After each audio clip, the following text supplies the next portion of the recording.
કે જે સેવા આમ દેખાય નહીં, આમ આમ આમ જુઓ તો આ લોકો થાકેલા પાકેલા ઘરે આવે, તમે એમને સરસ જમાડો તો એ કોઈ સેવાનો ભાગ નથી, એ તમારા પ્રેમનો ભાગ છે, તમારી ડે ટુ ડે લિવિંગનો ભાગ છે. પણ આવી કન્ડિશનમાં એ થાકેલા આવે, હારેલા આવે, મૂંઝાલે, એક તો દુઃખમાંથી આવે. 24 કલાક કોઈ મજા કરીને તો ઓફિસમાં હોય તો આપણે થોડો ડાઉટ પડે કે કદાચ મજા કરી લેતા હશે, આમ જઈ આવતા હશે. પણ આ તો તમને ખબર જ હતી કે 24 કલાક એ જે જગ્યાએથી જાય છે ત્યાં મજાનું એક પણ કારણ નથી. કાં કોઈનું મૃત્યુ જોઈને આવે છે અથવા તો કોઈને મૃત્યુમાંથી તરફડતા જોઈને આવે છે. એવી કન્ડિશનમાં, એવી સ્થિતિમાં તમે એમની ઇમ્યુનિટી જાળવી, એમનું ઇમોશનલ બેન્ડિંગ જાળવું અને એમને સ્વસ્થ રાખ્યા એટલે તમને સાચા અર્થમાં વંદન છે. અને તમે એમની ઇમ્યુનિટી જાળવી આટલા વર્ષોથી જાળવતા એવા છે, એનો પુરાવો એ છે કે આ 45 દિવસમાં બહુ ઓછા આ ભાઈઓ બીમાર પડ્યા છે. એટલે તમારી માટે નવું નહોતું, તમે તો કેટલા વર્ષોથી ઉકાળા જુદા જુદી રીતના પાયા હતા, એની આ અસર છે. સંવેદનાને તમે ડિક્શનરીમાં શોધો તો જુદા જુદા એના પ્રયોગો નીકળે. એને તમે લાગણીશીલતા કહી શકો, એને તમે આળાપણું કહી શકો. એવું કે તમે કોઈકની તકલીફ જુઓ અને તમને ખુદને એવું ફીલ થાય કે યાર આવી રીતે કઈ રીતે જીવી શકાય, આ મૂંઝારો કેમ થાય, ચામડી કોકની ઉખડે ને દર્દ તમને ફીલ થાય, ભૂખ કોકને લાગે અને આંતરડી તમારી બળે, આંસુ કોકને આવતા ન હોય અને આંખમાંથી ટીપા તમારે નીકળી પડે. એવી જે સ્થિતિ છે એને સહાનુભૂતિ, તદાનુભૂતિ. તદાનુભૂતિ એટલે હું જે સ્તર પર અનુભવું છું એ જ સ્તર પર તને ફીલ થાય છે. એવી સ્થિતિ હોય તો અને તો જ તમે સંવેદનાથી સેવા કરી શકો. બાકી જનરલી આપણે ત્યાં સેવા ઉપકારના સ્તરે થવાતી હોય છે. હું જોતી હતી કે કેટલા બધા સ્તરે કામ થઈ ગયું, ક્યાંય કોઈના એવા મોટા નામ નહોતા. અમે 75 જણા, અમે 75 જણા, અમે 75 જણા, જાણે 75 કોઈક યોદ્ધાઓનો સમૂહ હોય, જેણે એક એવી નેમ રાખી હોય કે યાર આ મારા શહેરનો કોઈ માણસ ઓક્સિજન વગર કઈ રીતે રહી શકે. આપણે જો એક કોવિડ દરમિયાન કાંજીભાઈ આપણે 2 પ્રકારના લોકો જોયા. એક એવા લોકો હતા કે જે ટિકટોક બનાવતા હતા, કેક બનાવતા હતા, સમાજ કેટલો ખરાબ છે, સરકાર શું નથી કરતી, આવી રીતે ટ્વીટ કરતા હતા, ફેસબુક અપલોડ કરતા હતા, કેક બનાવીને સૂઈ જતા હતા. આ એક વર્ગ છે. અને બીજો વર્ગ એવો છે કે જે પોતાના એર કન્ડિશન રૂમની બહાર નીકળીને પોતાની જાતને મુશ્કેલીમાં મૂકીને અન્ય લોકો માટે, જેને તમે ઓળખતાય નથી, જેને તમે સમજતાય નથી. સાહેબ, સ્થિતિ એવી હતી કે સગો દીકરો પોતાના બાપનું ડેડ બોડી લેવા તૈયાર નહોતો થતો. મેં તો એવી સ્થિતિ જોઈ છે, કારણ કે હું એક એવી સંસ્થા સાથે જોડાયેલી છું, એટલે સીધા સંપર્કથી જ મને ખબર છે કે ફોન કરે કે તમારા પિતાશ્રીનું મૃત્યુ થઈ ગયું તો એમ કહી દઈએ બહુ જ નિખાલસતાને. પછી અત્યારે નિખાલસતાને આપણે પ્રેક્ટિકલ એવો શબ્દ આપ્યો છે. તમે જોયો બધાએ કોરોના કાળ દરમિયાન એ સાંભળ્યું છે કે થોડુંક અત્યારે પ્રેક્ટિકલી લેવું પડે, આટલું બહુ લાગણીશીલ થવાય નહીં.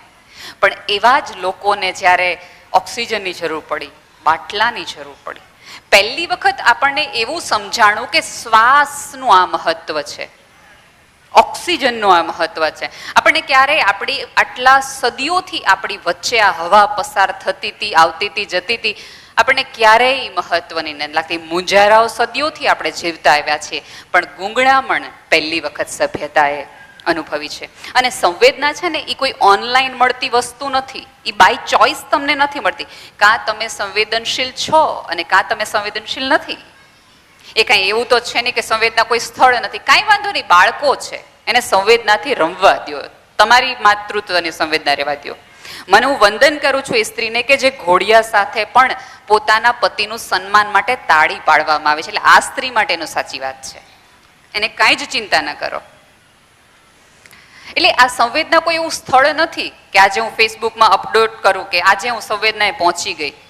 સંવેદના એ કોઈ ટીકડી પણ નથી, રોગની કોઈ દવા નથી કે આજે મને માથું દુખતું હતું ને મેં 2 ગ્રામ મિલીગ્રામ સંવેદના લઈ લીધી, હવે આઈ ફીલ ઓકે, એવું પણ નથી. સંવેદના કોઈ ગૂગલ પરથી સર્ચ કરીને મળી જતી નથી. અને સભ્યતાનો તો અત્યારે તાસીર બદલાઈ ગઈ છે. આપણને ગૂગલ પર શ્રદ્ધા છે એટલી આપણને આપણા દાદાની વાત પર શ્રદ્ધા નથી. મને ફેસબુકમાં લોકો ઓળખે છે એટલા લોકો મને શેરીમાં ઓળખતા નથી. મને મારા પિતાશ્રીની મારી પોતાની પાસબુકના આંકડામાં જેટલો રસ છે એટલા મારા સગા મિત્રમાં રસ નથી. શ્રદ્ધાનો અભાવ જ્યારે સભ્યતા અનુભવી રહી હોય એ વખતે સાવ અજાણ્યા વ્યક્તિનો હાથ પકડીને ચાલવું ને સાહેબ એ બહુ મોટી ઘટના છે.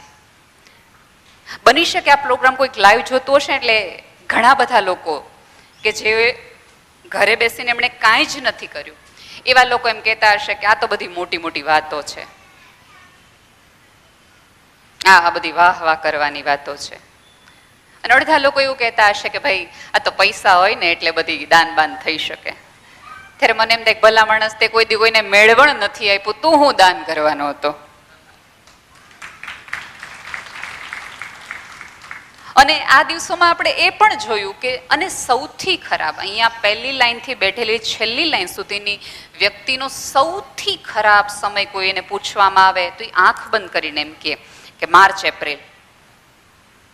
આપણે જિંદગીભર કોઈ આપણે એમ થાય કે આ માણસનું મોઢું ન વતાવવું, આના આંગણે હું ન ચડું, એના ઘરે ઠકઠકાવીને આપણે એમ કીધું કે બાટલાની વ્યવસ્થા થાય એવું છે, તમારે કઈ અહીંયા ઓળખાણ ખરી? આપણને આવડતી હતી એ તમામ ભાષાઓ આપણે બોલીને નિષ્ફળ ગયા. અને કેટલાક લોકો એવા કે જેને આપણને એમ જ કીધું હોય કે તમે તાર કામકાજ હોય તેથી બોલાવી લેજો, એ કોઈ દેખાણા જ નહીં. જેના ઉપર આપણને આમ એમ હતો ગર્વ હતો કે આ માણસ આપણી બાજુમાં હોય તો વાંધો જ ન આવે. આપણને પહેલી વાર ખબર પડી કે એ માણસ બાજુમાં માત્ર ઊભો છે, આપણી માટે નથી.